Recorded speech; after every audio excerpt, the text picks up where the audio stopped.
Good morning प्यारे बच्चों। Sheikh Ramvilas intermediate college में आपका सबका स्वागत है। आज हम आपको कक्षा 12 का बहुत ही इंपॉर्टेंट टॉपिक्स बताएंगे। वह टॉपिक्स है लेंस से अपवर्तन जब दोनों ओर माध्यम अलग अलग हो। बहुत इंपॉर्टेंट, लेंस से अपवर्तन जब दोनों ओर माध्यम क्या अलग, एक साइड में N1 है, दूसरी साइड में कितना बेटा N3, और लेंस का पूर्णांक दिया N2। ये लेंस रखा है कोई, अपवर्तन का सूत्र से हम निकालें, इसी को हम आगे चल के कहते हैं लेंस मेकर फार्मूला भी यही कहलाता है। उसको अलग से बताएंगे, वो अलग से हेडिंग आती है। उसमें माध्यम दोनों ओर क्या होते हैं, N1 और N3 आपके सेम रहते हैं। अब देखिए कैसे अपवर्तन होता है, जरा इसको देखते हैं। यहाँ पर कोई बिंदु वस्तु हमने रखा है, यहाँ से किरणें चलेंगी। जब ये किरणें लेंस के पहले पृष्ठ हमने P1 माना, इस P1 पर जब किरणें गिरेंगी तो ये हमेशा सघन माध्यम में अभिलंब की ओर झुकेंगी।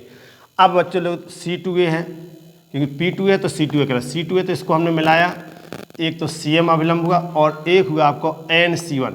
एक अभिलंब बेटा आपका NC1 आपका ये अभिलंब कहलाएगा। तो प्रकाश किरण O से चली P पर गिरी, तुरंत थोड़ा सा झुकी, हमने देखो थोड़ा सा झुका दिया। अब ये प्रकाश किरण यहाँ लगता है, देखिए आगे किरण ये ऊपर को जा रही है और एक किरण ऐसे जा रही, तो एक किरणें कहीं मिलेंगी नहीं। जब मिलेंगी नहीं तो इसका आभासी प्रतिबिंब बनेगा। यह आभासी प्रतिबिंब I डैश कितना दूरी पर बना, P1 से V डैश दूरी पर बना, जैसा आपने देखा। अब देखिए यहाँ तक यही चीज़ हमने भाषा में लिखा है। लेंस है, उत्तल लेंस है, ये L मान लिया, इसका अपवर्तन कितना है, N2 है। बाईं ओर माध्यम N1 है, जबकि दाईं ओर माध्यम N3 है। कंडीशन क्या है कि N2 जो है आपका ज़्यादा है, लिखा देखो बच्चों लोग, N2 ज़्यादा है N1 से N3 से। इसका अर्थ है कि N2 सघन माध्यम है, जबकि उसकी तुलना में N1 तथा N3 विरल माध्यम कहलाएंगे। ठीक है, अच्छा अब देखिए पृष्ठों की वक्रता त्रिज्या कितनी है, एक की है R1 और एक की कितनी R2। ये इसकी लैंग्वेज आप देख सकते हैं कि माना कोई उत्तल लेंस L जिसके पृष्ठों की वक्रता त्रिज्याएं क्रमशः R1 एवं R2 है, माध्यम का पूर्णांक N2 जिसके बाईं ओर माध्यम N1 तथा दाईं ओर माध्यम N3 है। कंडीशन क्या बेटा, N1 आपका छोटा है N2 से और N2 बड़ा है N3 से, इसका अर्थ N2 सघन है। ये दोनों क्या कहलाएंगे, कुछ विरल माध्यम कहलाएंगे। अच्छा आगे देखिए, माना बिंदु वस्तु O लेंस के पृष्ठ P1 से मुख्य अक्ष पर U दूरी पर रखी है, जिसका पहले पृष्ठ से अपवर्तन के पश्चात आभासी प्रतिबिंब I डैश दूरी V डैश पर बनता है। प्रकाश किरणें, चूंकि प्रकाश किरणें N1 से पहले माध्यम से दूसरे माध्यम में जा रही हैं, अतः गोली पृष्ठ से अपवर्तन का सूत्र होता है बच्चों लोग N2/V minus N1 by U equal to N2 minus N1 by R से। अब देखो बच्चा N2 तो N2 है, V के स्थान पर V डैश हो गया। देखिए इमेज ये V डैश बन गया, यहाँ पर N1 बाई U हो जाएगा is equal to N2 minus N1 by. अब पहला पृष्ठ है इसलिए हमने क्या लिखा, R1। यहाँ तक आपको बच्चों हो गया, बहुत ही अच्छा टॉपिक्स है। इसके बाद देखो, अब यहाँ का इमेज यहाँ बन चुका। ये रुक थोड़ी जाएगी किरणें, किरणें अभी आगे जाएगी, दूसरे माध्यम से भी, दूसरे पृष्ठ से भी इसका अपवर्तन होगा। तो देखो बच्चों, यहाँ पर ये C2M आपका ये क्या होगा, अभिलंब कहलाएगा। प्रकाश किरण जब सघन माध्यम से विरल में जाएगी, तो हमने पहला गुण बताया था कि प्रकाश किरण जब सघन माध्यम से विरल माध्यम में जाती हैं, अभिलंब से दूर भागती हैं। तो एक किरणें भाग गई, इमेज कहाँ बना दी, ये अभिलंब से दूर भागी, और एक रेज ऐसी जा रही है, ये जा रही है, दूसरी दोनों किरणें आपस में एक दूसरे को यहाँ काटती हैं। अपवर्तन के पश्चात किरणें जहाँ पर भी काटती हैं वही उसका इमेज कहलाता है। तो आपका एक इमेज, आभासी इमेज यहाँ बना और वास्तविक इमेज ये कहलाएगा। अब I डैश दूसरे पृष्ठ के लिए हमने लिखा यहाँ पर कि दूसरे पृष्ठ के लिए I डैश जो है वस्तु का कार्य करेगा, तथा किरणें N2 से N3 में जा रही हैं, अतः गोली पृष्ठ के अपवर्तन के सूत्र से सूत्र बनेगा बेटा N3/V। किस में जा रही हैं, जिसमें जा रही हो उसको पहले लिखते हैं, किस से जा रही हैं उसको बाद में लिखा था। तो यहाँ किस में जा रही हैं, N3 में जा रही हैं। तो N3/V जा किससे रही हैं बच्चों, N2 से, तो N2/V डैश, क्योंकि अब आपका ये V डैश कहलाएगा, ये वस्तु का काम करेगा। लिखा हमने पहले ही N3 माइनस N2/R2, पृष्ठ की त्रिज्या बदल गई। अब कितना होगा बच्चों, R2। अब समीकरण 1 और 2 को हमने जोड़ दिया। जब इसको आप देख लें, समीकरण 1 और 2 को जोड़ेंगे तो आप देख सकते हैं कि वहाँ पर क्या आएगा, आप देख लीजिए जरा।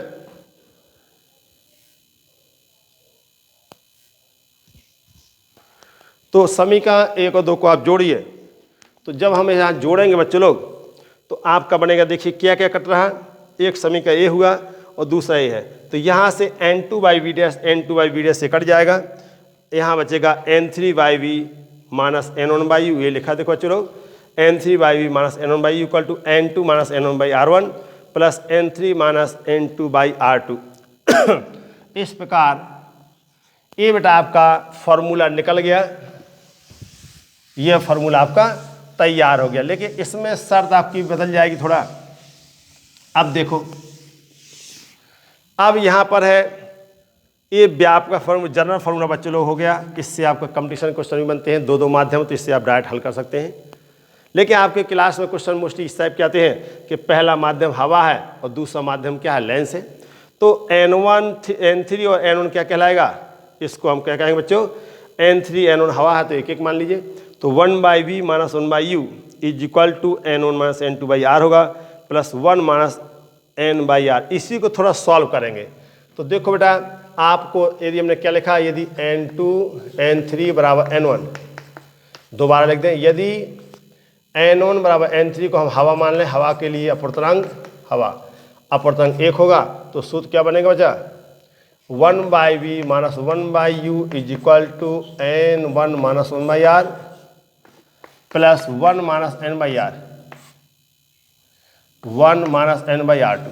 अब बच्चों यहाँ पर N माइनस 1 कॉमन दिख रहा है, आप देख सकते हैं, 1/r1 minus 1/r2 is equal to, ये इसको बेटा क्या कहते हैं, आपने पढ़ा होगा, इसको 1/f कहते हैं। ऐसा पीछे लेंस में भी आपने हाई स्कूल में पढ़ा होगा कि 1/v माइनस 1/u को f कहा जाता है, ठीक है। इस प्रकार आपका ये सूत्र बन गया, इसको लेंस मेकर्स फार्मूला भी कहा जाता है। तो देखो, अब इसमें इस पर बहुत प्रकार के क्वेश्चन बनते हैं आपको। अब देखिए केस में देखिए, ये हवा में तो हवा डाल देंगे। केस फर्स्ट में देखिए बच्चे लोग, यदि उत्तल द्विउत्तल है, कैसा है, द्विउत्तल लेंस का केस, ध्यान दीजिएगा क्या लिखा गया, द्विउत्तल लेंस लिखा है। लेंस के लिए बच्चे लोग देखिए जरा, आपका द्विउत्तल ऐसे बनता है। क्वेश्चन जब भी होंगे चिन्ह सहित R और R2 के मान रखे जाएंगे। इसको कहते हैं बेटा, ए है आपका R1 क्योंकि ये C1 है, और इसको कहते हैं C2, ए है R2। क्योंकि बच्चों यहाँ पर इसका C2 कहलाता है और यहाँ पर इसका C1 कहलाता है। तो यहाँ पर आपको R1 प्लस में होगा, R2 क्या होगा, तो द्विउत्तल लेंस के लिए बच्चों याद रखना, R1 का मान प्लस में आएगा, बट R2 कितना आएगा, ये माइनस में आएगा, आप देख लीजिएगा, ठीक है। तो सूत्र क्या बनेगा, अतः द्विउत्तल के लिए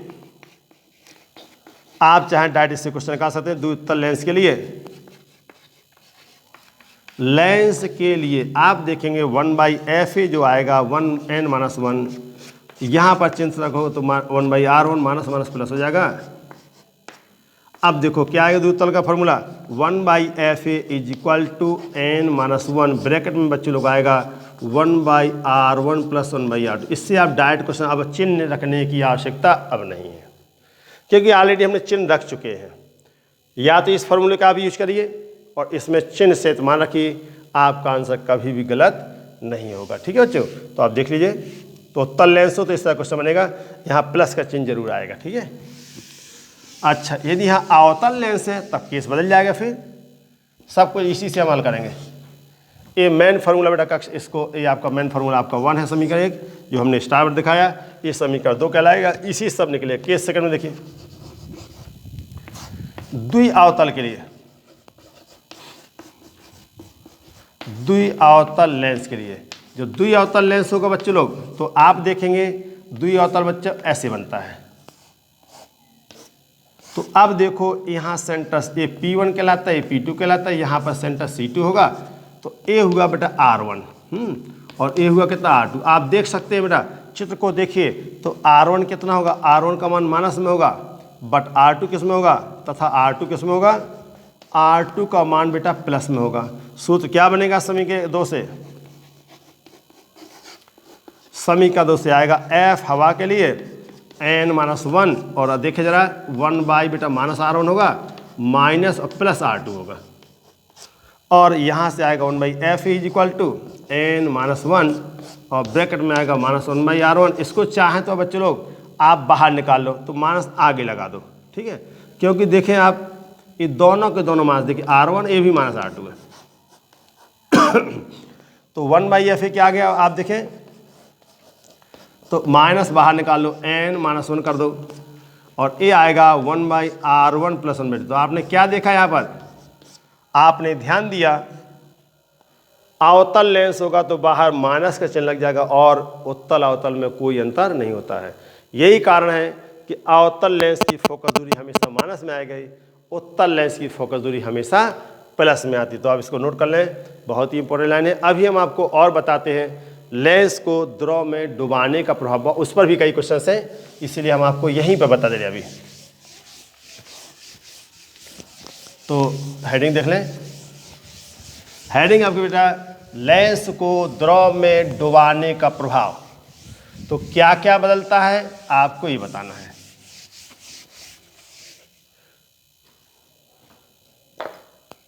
हेडिंग है आपकी लेंस को द्रव में डुबाने का प्रभाव। तो किसी भी द्रव को, किसी भी लेंस, देखिए जब किसी लेंस को किसी पारदर्शी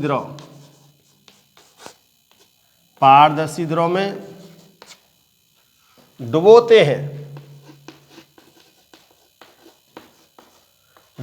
हैं तो क्या फायदा होगा देखते हैं। डुबोते हैं तो फोकस दूरी आप देखेंगे बेटा, तो वक्रता ज्या नहीं मिलती है, तो फोकस दूरी बढ़ जाती है,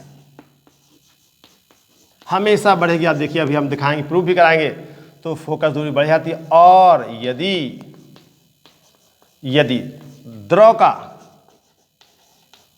अपवर्तनांक बच्चों आप जानते हैं ANL कह सकते हैं लिक्विड के लिए, ANL का मान बड़ा है कितने से, ANG, कांच का जो गिलास है, आप गिलास का जो लेंस है, कांच का जो लेंस है उसके अपवर्तनांक से यदि ये ANL क्या बेटा लिक्विड का अपवर्तनांक ज़्यादा है, ठीक, तो आप देखें क्या चीज़, तो लेंस की प्रकृति बदल जाती है, इसका अर्थ क्या होगा बच्चों, अर्थात उत्तल लेंस कैसा काम करेगा बेटा, अवतल लेंस जैसा व्यवहार करेगा। अर्थात जो आपका उत्तल लेंस था वह आपका अवतल लेंस में बदल जाए। ये बेटा कंसेप्ट होता है। अब हम आपको यहाँ फार्मूला बताते हैं जिससे क्वेश्चन होंगे। 1/f अभी आपने हवा के लिए क्या था बेटा, हवा के लिए अभी आप पढ़ चुके फार्मूला कि हवा के लिए लेंस की फोकस 1/f = n-, इसका अर्थ ANG-1 ब्रैकेट 1/R1 - 1/R2। सूत्र हमेशा यही लगता है। अब देखो बेटा ये समीकरण हो गया एक। दूसरा देखो, जब लेंस को द्रव में डुबो देंगे तो आप देखिए, तो प्रकाश किरणें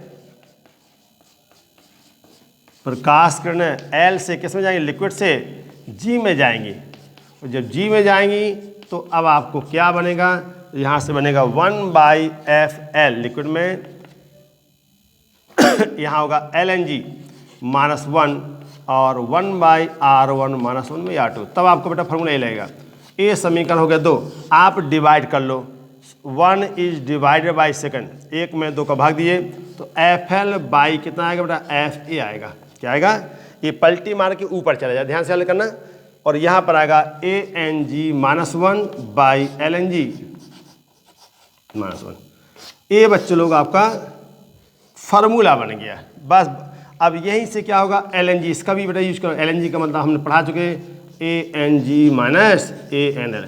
इन फार्मूला का आप यूज करिएगा, आपके बहुत सारे क्वेश्चंस आपको किताब से बन जाएंगे, ठीक है। और आप इस नोट्स कर लें, इस पूरे नोट्स को बढ़िया से, जो हमने पढ़ा है इसको बेटा कॉपी में नोट कर लीजिएगा ताकि आपके बढ़िया से आने लगे। Thank you, welcome.